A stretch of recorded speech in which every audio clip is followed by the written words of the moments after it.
I am very disappointed! Sort of. The end is nigh. The war between light and darkness comes to a head as the Witness and its pyramid ships descend on Earth and the Traveler, creating a two-front battlefield.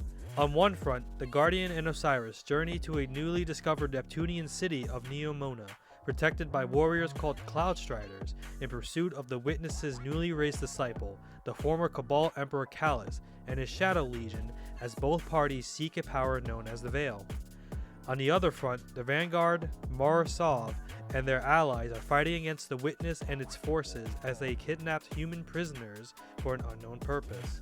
There was considerable hype for Lightfall, given it marked the end of the Light and Darkness saga of the Destiny franchise.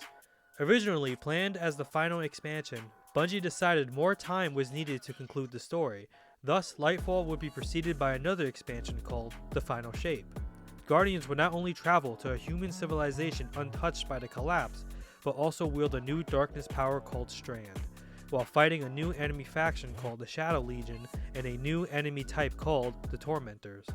We get to explore the neon-soaked cyberpunk city of Neomuna, learn about the warriors called Cloud Striders, and unlock the secrets of Neptune.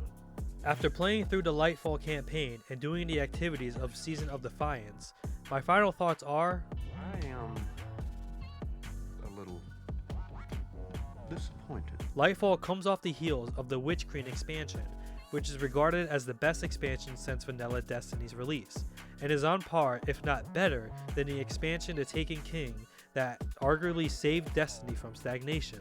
Not only did we fight against the Hive god Savathun, the Witch Queen, and her army of light-wielding Hive, but also learned a startling revelation.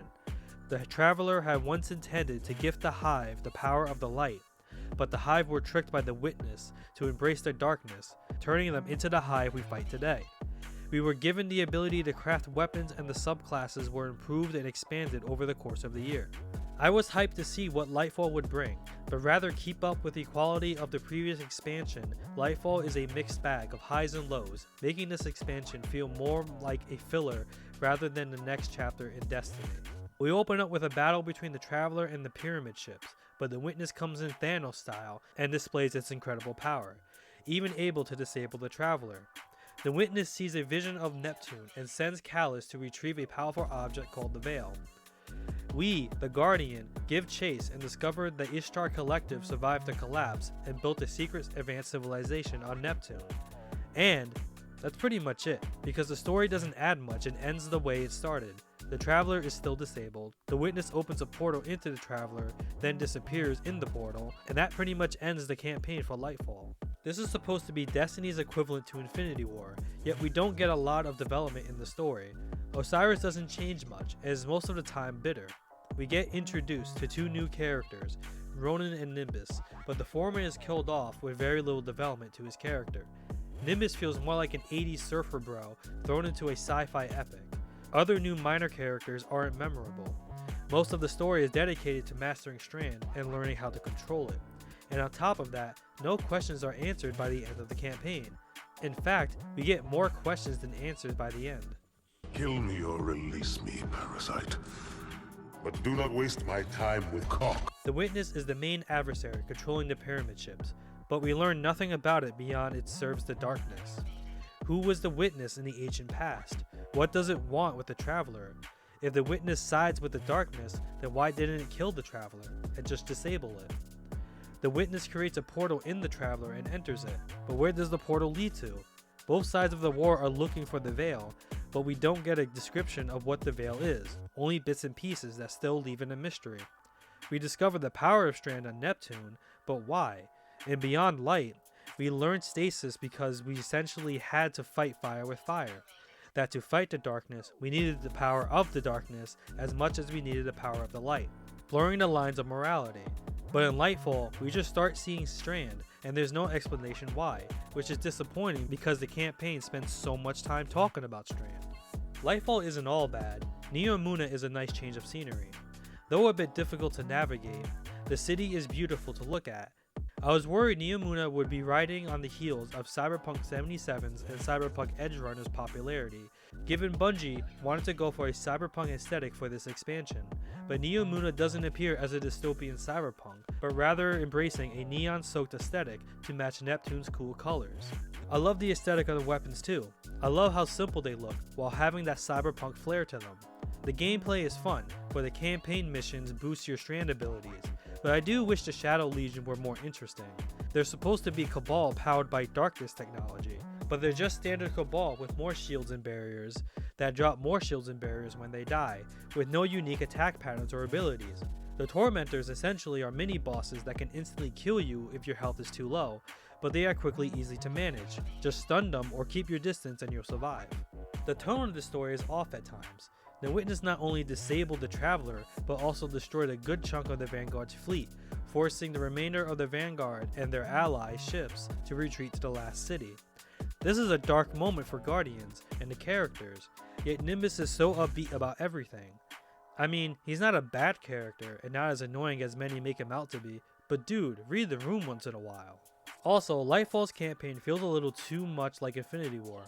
I mean, they basically start and end the same way. It starts with the main antagonist taking the initiative, displaying their power, and dealing a heavy blow to the heroes.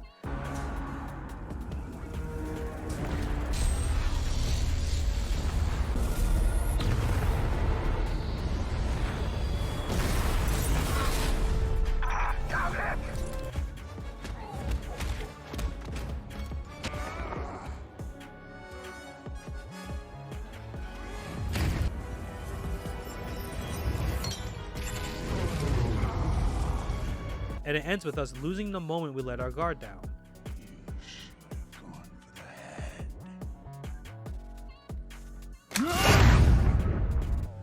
Oh god.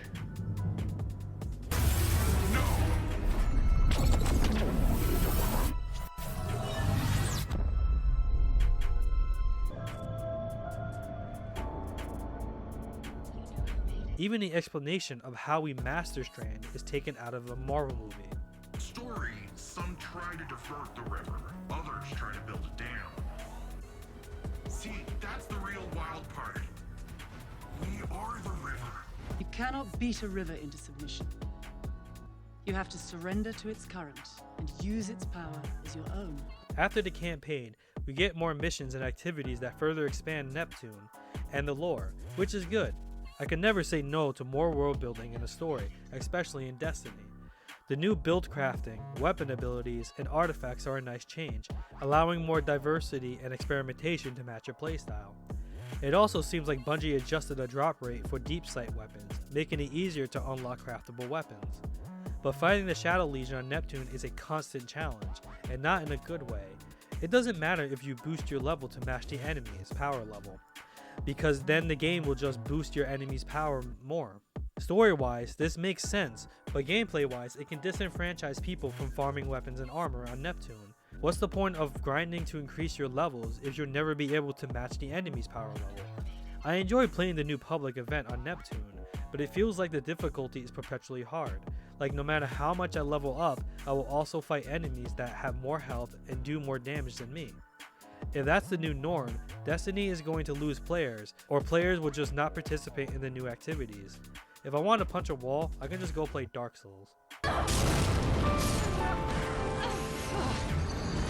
As for Season of Defiance, it's doing what Lightfall should have done. Not just progress the story, but also develop already established characters, such as the relationship with Devrim Kay and Mithrax, and the relationship between Amanda Holliday and Crow. In this season, Morosov anoints you as her Queen's Guard, and you are blessed with her magic, allowing you to contend against the Witness's forces and rescue captured prisoners. This season's activity is challenging, but fun, and I love how the weapons look to be made from gemstones. This sword just looks so cool. Now that's a katana. Also, I love how Morosov is brought back into the story again. I'll simp for the Awoken Queen any day.